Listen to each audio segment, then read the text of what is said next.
Mereka kalah dan nggak lolos di penyisihan grup. Sementara ini kan lolos dari penyisihan grup, masuk ke 32 besar. Meskipun akhirnya juga tersingkir gitu. Jadi ada sejumlah hal yang membuat Jerman ini akhirnya menjadi tim yang susah untuk lolos. Bahkan pelatihnya aja bilang bahwa kita sekarang bukan tim elit dunia lagi gitu. Sudah mengakui. Iya. Bahkan sama Maroko sama Paraguay aja kalah gitu. Bukan tim elit dunia lagi dan ada kritikan yang mengarah ke Julian Nagelsmann.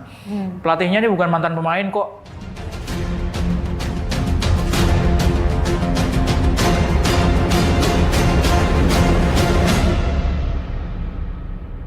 Babak 32 besar Piala Dunia 2026 baru saja dimulai. Aroma persaingan dan kejutan sudah tersaji menuju gelar juara dunia. Jerman dan Belanda di luar prediksi harus terhenti di fase gugur. 2 gol di masa injury time membalikkan semua prediksi di atas kertas. Kini giliran para favorit lain diuji mental dan konsistensinya. Siapa yang mampu menjaga asa menuju final dan siapa yang akan menjadi korban kejutan berikutnya di panggung terbesar sepak bola dunia. Tentunya di 32 besar ini ada banyak kejutan begitu ya. Jerman dan Belanda harus tersingkir di awal. Tanggapan Anda, Bung Wesley dulu deh. Kalau sebagai negara besar kita terkejut, tapi melihat performa mereka di fase grup, ketika Belanda diimbangi Jepang 2-2 itu sudah mulai alarm berbunyi itu. Nah, ketika Jerman unggul 1-0 bisa ketinggalan dan kalah 1-2 dari Ekuador, itu alarm kencang sekali berbunyi karena kita lihat persaingan di Piala Dunia saat ini memang tidak lagi bisa ketebak dengan penambahan jumlah negara. Ya, 48 ini membuat semua yang tadinya tidak bisa masuk menjadi masuk, tapi ketika dia masuk dia bisa memberikan kejutan. Kalau kita lihat kejutan dari Jerman ketika dikalahkan Ekuador saja kan sebenarnya sudah terlihat Ekuador itu tim yang paling sulit mencetak gol. Sejak kualifikasi pun sulit mencetak gol. Kok bisa nyetak 2 gol ke gol Jerman? Dan Jerman mainnya, nanti Bung Erwin cerita mungkin nonton ya, mainnya bola silang tuh saya bilang ini kapan main di tengahnya ya? Bola silang begini apa ya? Kapan berakhirnya? Dan ketika mereka kalah lalu ada penalti, saya bilang ya wajar karena mereka tidak punya serbuk ajaib yang harusnya dimiliki oleh peserta Piala Dunia dengan nama besar mereka. Ada apa dengan Jerman dan Belanda? Kalau Jerman kan lawannya Paraguay. Mungkin orang akan, wah kok lawan Paraguay aja kalah gitu. Tapi Paraguay itu adalah wakil dari zona, mereka mainnya di zona CONMEBOL di Amerika Selatan. Yang lolos itu 6 tim, mereka adalah tim ke-6 yang lolos. Tapi untuk sektor defense, untuk pertahanan, mereka tuh terbaik kedua. Yang terbaik pertamanya Ekuador. Dari 18 pertandingan, Ekuador hanya kebobolan 5 gol. Sementara Paraguay itu hanya kebobolan 10 gol. Brasil, Argentina, Uruguay itu kalah sama Paraguay perform. Ya nggak heran kalau akhirnya bisa menahan imbang Jerman dan memaksa sampai ke adu penalti. Sebelum pertandingan itu, pelatihnya Jerman udah bilang bahwa Paraguay ini tipe lawan yang bisa menyulitkan kami gitu. Ternyata nggak cuma menyulitkan, tapi mengalahkan Jerman akhirnya, meskipun lewat adu penalti. Sementara kalau Belanda, orang-orang mungkin harus di-remind lagi, lawannya ini adalah semifinalis 4 tahun yang lalu, Maroko. Peringkat 4. Ya, waktu di Qatar, Maroko itu ngalahin Spanyol lewat adu penalti. Ngalahin Belgia. Ngalahin Portugal. Jadi Maroko ini adalah tim kelas dunia dan peringkatnya itu juga mungkin peringkat terbarunya 6 ya, peringkat FIFA terbarunya. Sementara Belanda peringkat 7. Jadi Maroko itu adalah tim elit sekarang ini sejak 4 tahun yang lalu ya, karena pemain-pemainnya banyak yang bermain di diaspora. Hampir semua pemain Maroko yang ada sekarang, yang di tim sekarang itu mainnya main di Eropa.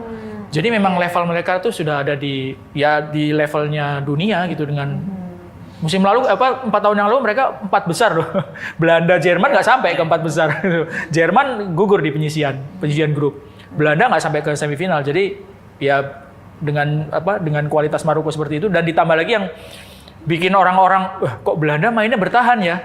Ketika menghadapi Maroko ya itu yang dikritik sama orang kan, pelatihnya akhirnya mundur, Ronald Koeman. Karena DNA-nya Belanda itu kan total football gitu ya.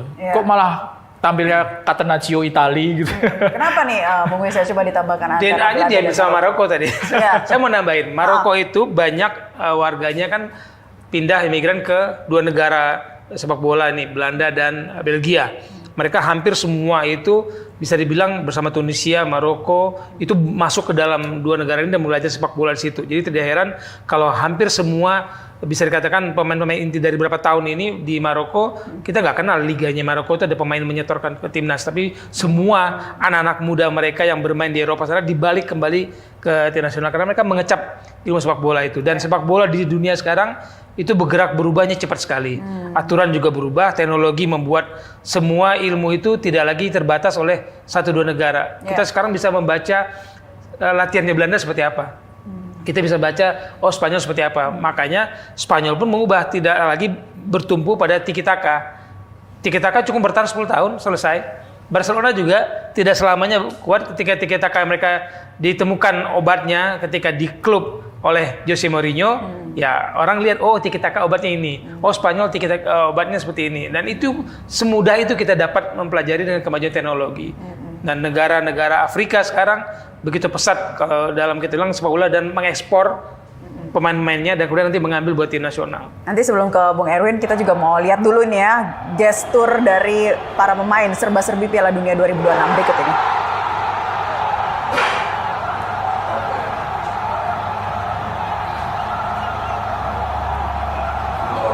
Maroko nih ya? Maroko ya.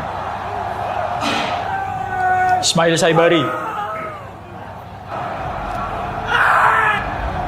Ya, ini sangat berterima kasih kapten yang gagal dengan penalti ya.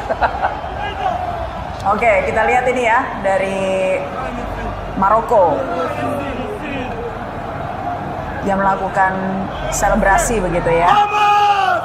Oke, dari gesturnya apa yang kemudian bisa ya Anda jabarkan lah begitu ya terkait dengan ya selebrasi yang membuat mereka seharusnya memang ini yang dipertahankan di Piala Dunia begitu.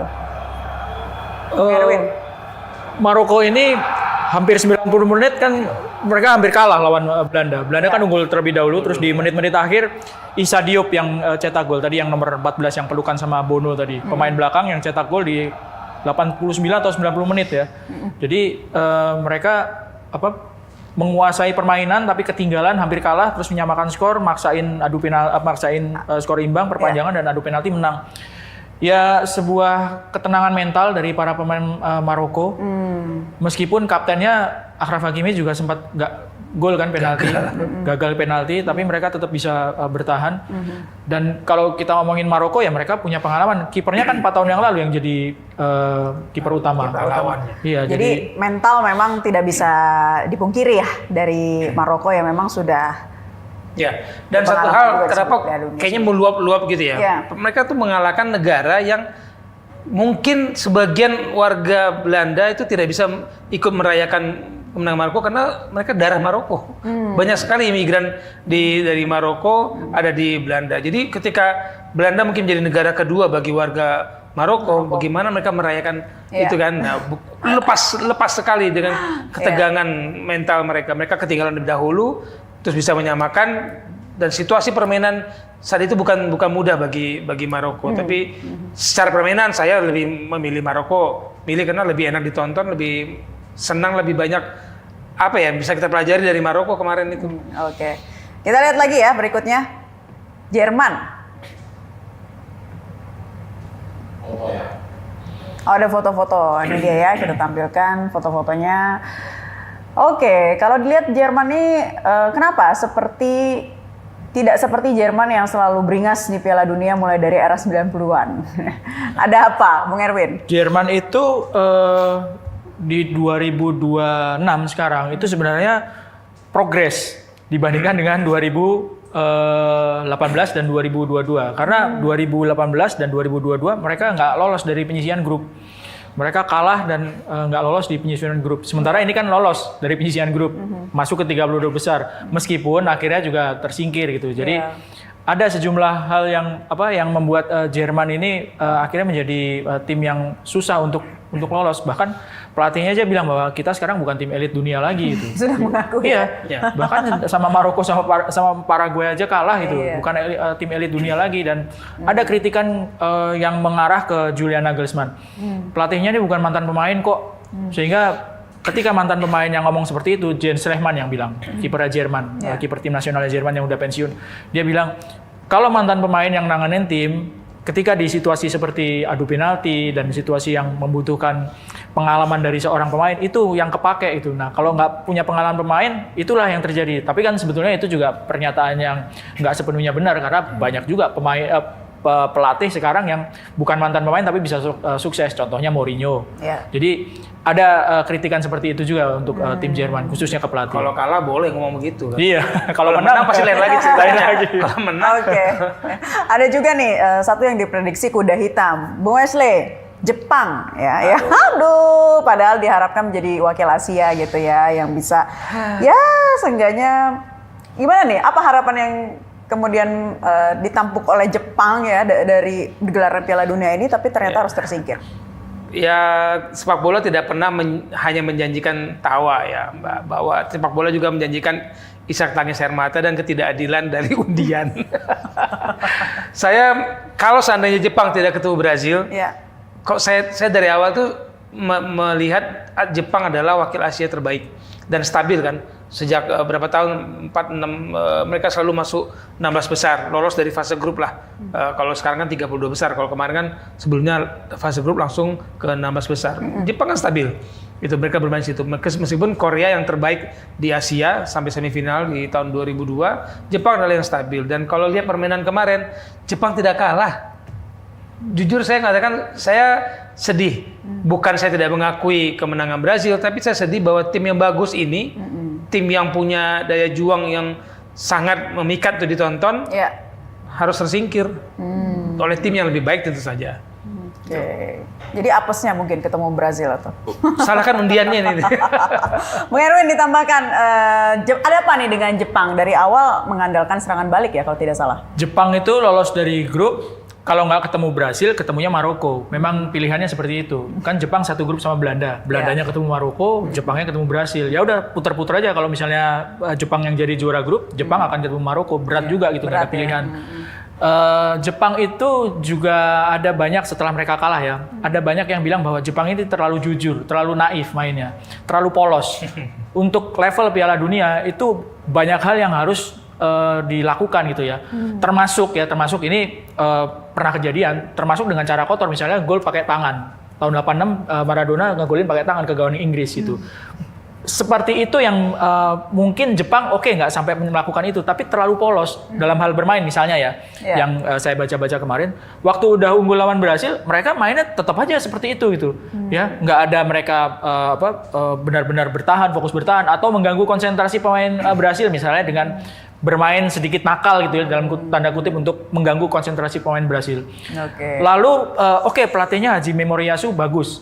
Tapi di tempatnya Brasil itu lebih bagus lagi pelatihnya, Carlo Ancelotti. Dia di level klub, di Italia udah pernah juara, di Prancis sudah pernah juara, di Spanyol pernah juara, Liga Champions juga pernah juara, di Prancis pernah juara. Jadi di sisi sana Ancelotti kalah di babak pertama. Mereka ketinggalan 1-0. Tapi di babak kedua banyak sekali pemain Brasil yang mengirim umpan crossing yang itu akhirnya bisa dimanfaatkan ya. Yang itu akhirnya membuat Jepang buyar konsentrasi.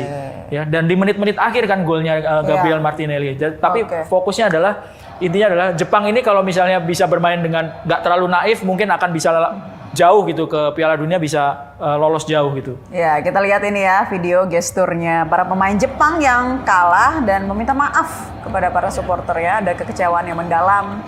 Banyak yang berharap dari wakil Asia ini kepada Jepang begitu ya, tapi ternyata dari 9 wakil Asia itu Jepang sama Australia. Australia kan bukan Asia asli lah ya. Yang lolos ke 32 besar. Asia numpang ya. Iya, Asia. Supaya lolos ke Piala Dunia.